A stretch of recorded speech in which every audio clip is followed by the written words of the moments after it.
Welcome back, everybody, to Golden Gulch episode 12. And in this episode, we're going to be continuing on with our Mexican theme that we have started in the past couple of episodes. The last episode, we actually placed down two Mexican style theme rides, or not theme rides, but flat rides. And in this episode, we're going to be continuing that trend of two rides, and they're going to have the Mexican style feel. But I'll fill you guys into those details a little bit later on in the video. But right now, we're just kind of placing down the general area. This is actually going to be across the lagoon from where we were in the previous episodes. So this is going to be the roller coaster and water ride for the Mexican area that we have going on here. So we have our Aero Looper coaster style track here. I wanted this to be more of a classic style ride, and I wanted one that could invert. This is going to be more of the intense area over here. So this ride is the plan is right now is the entrance right here is going to be kind of like a pre-show almost, and then it's going to have a pretty tall lift hill compared to well, actually they're actually going to be pretty equal. I think it's going to be about 50 feet taller, or it's about 200 feet this one is. And the mine train that we built way back in the beginning of the series, that's actually about 100, so about double the size. It really can't tell it from this shot. You can see the mountain in the background, but right now, the idea is that this is going to be the final product. I don't have a POV of this yet, just because the smoothing isn't done yet. And you can see when I'm creating this, I'm going to be doing that a lot. I'm just going to be writing it so you guys can get a general feel for the ride, but I don't want to do a POV just yet, just because it's kind of bare, and it actually doesn't make much sense right now. It's kind of boring as well. It's a long ride that is really would go way better with some scenery. So I will probably do that in the next episode, where we're actually going to be doing some scenery. And I'm sure it won't be done next episode. We'll have to do it in the next couple of episodes, and then we'll obviously have our final POV.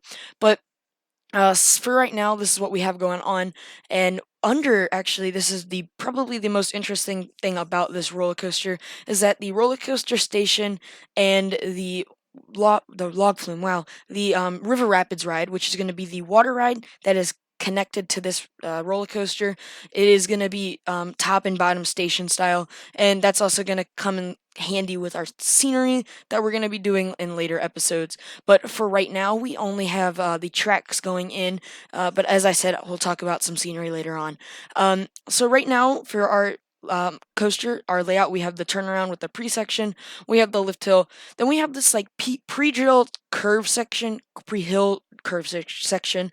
I don't know why I can't really talk today. Um, but we have that area, which is I think is pretty common among the aero looping coasters that are in the world. And then we have our big drop that it goes into. And then I think this is actually the first time that an aero looping coaster has ever done this.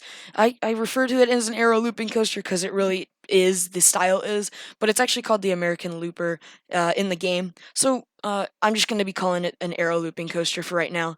But it actually has an Immelman loop, which is the first thing that it goes into, and it actually dives underground, so it gives that like kind of element that it's going into the lagoon almost. I didn't want to make it into the actual water though, because it wouldn't let me place the water if I decided to do some terrain work or something. So what we have going on here now after the Immelman, we have a kind of big swooping turn that is coming out. And this ride actually has, let me think, one, two, three, four, five. It has five loops in it, or five inversions total, which is a good amount. I wouldn't say it's record breaking. There are roller coasters nowadays with way more loops, like eight or something like that, is around the record. But after this big swooping turn, we go into a double vertical loop, which is another thing that a lot of classic aero looping coasters do. Two loops, and then it's going to actually go into a mid-course brake run after this. And this is where I needed a block section just because the track length was getting super long, and I really wouldn't be able to run multiple trains on this because there would be always a super long wait at the top of the lift hill. So right now we're actually going to just place in a mid-course brake run. This is going to serve as a block brake, and from now on I really had to look at the speed of the coaster. I had to make sure that it could make it through the rest of the track before, or while it was waiting from that block brake, just because if it can't get through there and for some reason the block brake requires it to just stay there for a little while because of a maintenance issue or something, it can make it through the rest of the layout. So after this, we're just going to kind of turn down, and then we're actually going to go into a unique element, kind of, I guess. this is actually going to be two corkscrews, which is pretty common on looping coasters.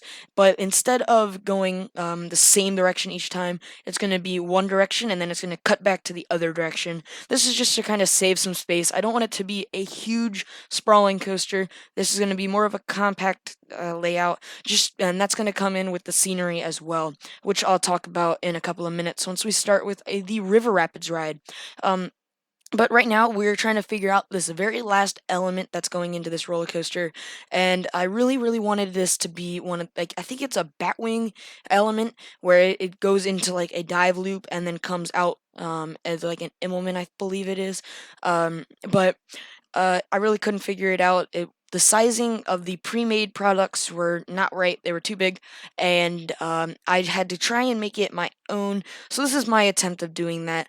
And even though the sizing was considerably smaller than the actual pre-made, it still didn't work, and we're gonna experience this here while I'm doing some trial and error with the 4 meter technique, actually, which is one of the first times I've actually used this technique. I don't really use it much, but I tried it here, and we'll go through a couple of test runs and see how it works. And I really didn't figure this out. It didn't work, and you guys will see that in a couple of minutes. But after this, this element that we are going to insert, which we're going to change, and I'll tell you guys what's going to happen in a couple of minutes or in a couple of seconds whenever we get done with this. We're actually just going to put in a simple element, and then it's going to hit the brakes. And I think this is the one area where I wish I could kind of change a little bit. It goes into the brakes super fast, and or not super fast, but it goes into the brakes pretty hard. And then if there's no train in the station, then it goes into the brakes and hits the turn into the station really hard. But that is like really the only thing that I would change about this coaster. So there you just saw that one of the test runs that I just did, it didn't make it through the whole loop. So I'm changing it right here, making it lower, and this is where I kind of sunk the track more into the terrain. And I was okay with going underground a little bit, and that'll come in more with the scenery later on when I tell you guys about that. I don't want to reveal too much about this ride too early, since we do have a pretty long episode, and we're only about halfway, I would say. So that's what we got going on there. We just tried it there again, and we're gonna try it here again as well. It's gonna make it through the first loop, I believe, and it will not make it through the second. So after that, I'm just gonna decide to just scratch this, and instead we're gonna put a helix, which I believe is a pretty common element on aero looping coasters as well. So that's what we're gonna be putting in here. It's gonna be a really tight helix, and there was me just trying to put in another pre-made product there. So this is going to be a pretty tight helix, nothing well, it's actually going to be pretty intense to finish this right off, bring the ratings a little bit higher, since once it hits that brake run, it kind of brings it down just a little bit, and then here it's going to go right into the brakes, and then that's going to be the roller coaster. So that is the aero looping coaster that we have. This is going to be pretty much the final layout. And that's going to be that. So now after this, we're going to move into the River Rapids ride, which we're actually going to get pretty much first try. I don't have a problem making this at all, other than kind of testing ideas that I wanted to use and that I didn't use. So this is me just kind of testing through it, making sure everything looks nice, feels right, everything like that. And now, after this, we're going to go right into the layout. So this is just going to be pretty simple. It's actually going to be a pretty long ride, and we're gonna have a really heavy task doing some scenery for this, but I think it's gonna take us maybe 2 episodes to do all the scenery. But for this layout, we are gonna curve right out of the station, do some changing there, and then we're gonna do our um, big lift hill that's about the size of the corkscrew, and then it's going to curve in between the corkscrews actually, and then there's going to be a slight drop, and then it's actually going to widen. I was playing around with the widening tool just a little bit, and it's a little bit weird how the mechanics work. It always goes to the side that it's getting widened on if it's a full, like a one-sided widening. So that's just a little bit weird, and I kind of played around with that, and I have an idea for scenery with that. And then for right now, I wanted to put two spinning drops down almost on either side of the big drop of the roller coaster, and that didn't really work.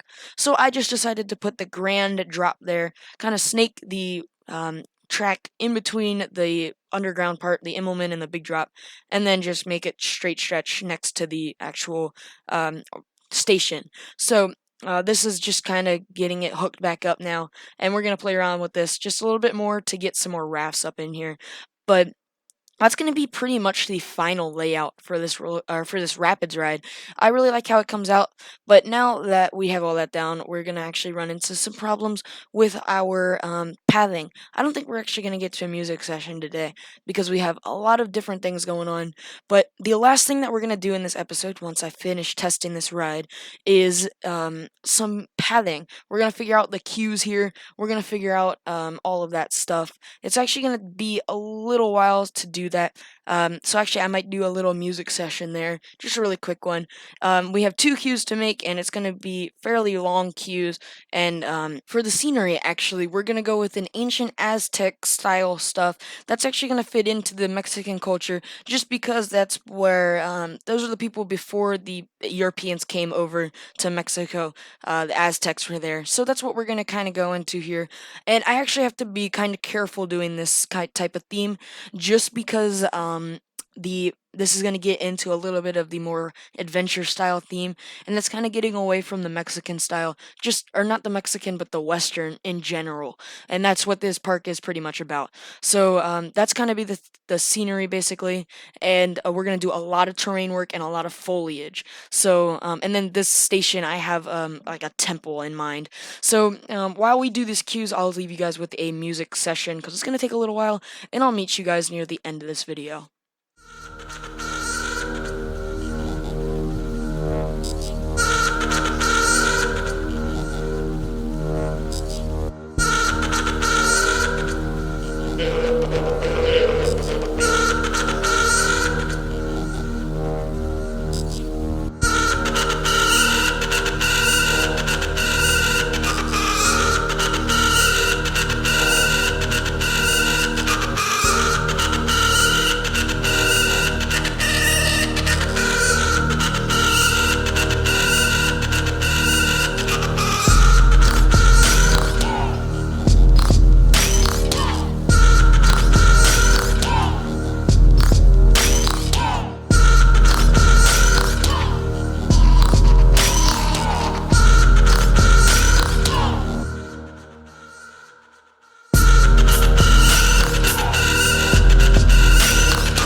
All right, so as we're starting to finish up the cues, we've done all of the River Rapids one, and finishing, or we're starting to work on our roller coaster one right now. I do want to say that thank you guys for watching this episode. And one thing that I did not forget is to actually add in the priority passes. So the one thing that I wish I could change about this is being able to put the pathing on the other side, because this rounding area is just obnoxious and it's super duper big and large area. So we're gonna have to kind of put in and fiddle around with the scenery here. But that's gonna do it for this episode. So thank you guys so much for watching. If you guys stayed around to the end, hopefully you guys liked it. And I just hopefully you guys see you guys in the next episode.